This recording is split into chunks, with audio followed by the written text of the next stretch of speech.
On today's edition of Make Your Cravings at Home, I'll be showing you how I made this simple shawarma. The recipe will be in the description. So this is my flour and I added my baking powder and gave it a good mix. I added some salt and I also added some water. I used my spatula to give it a good mix.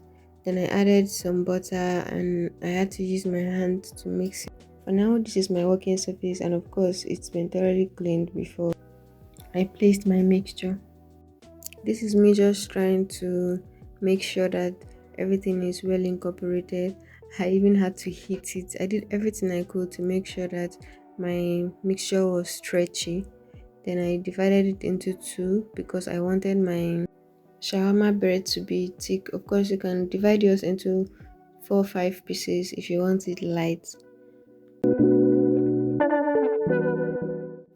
Next, I added some flour on the surface and used this little rolling pin to stretch it to the size that I wanted. Because it was light, I decided to save gas by using this hot plate. So I placed one of the wraps in the non-stick pan. There's no oil or whatsoever in it. I just placed it that way for some time while I was just playing with the other wrap. So this is it. After a few minutes, I kept turning both sides until I got this. So my shawarma bread is ready. I wrap them in this nylon so that it will maintain the moisture while I work on the filling. For the filling, I brought out my frying pan, marinated my meat and fried it in little oil.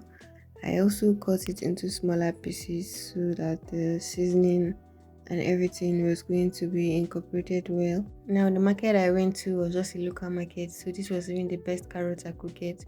I cut the carrots, cut them and used this grater to cut it into smaller pieces. At this point my ingredients were complete. I had my bread, the cabbage I cut, the carrots, some mayonnaise and the meat.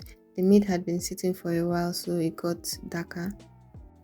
So now for the filling, I put in the cabbage, I added some carrots, I added the mayonnaise and then I added the meat. I was supposed to also add ketchup, but the market I went to, I didn't get any ketchup. I set it aside, brought another bowl, added some mayonnaise, and in the absence of ketchup, I added some of this dry pepper I had. So yeah, everything was now ready for me to start my mixture. As you can see, my wrap is still fresh. I added a generous amount of the mayonnaise and pepper mixture on it, and then I proceeded to add some of the filling. After I was done, I wrapped both of them and placed them on some heat.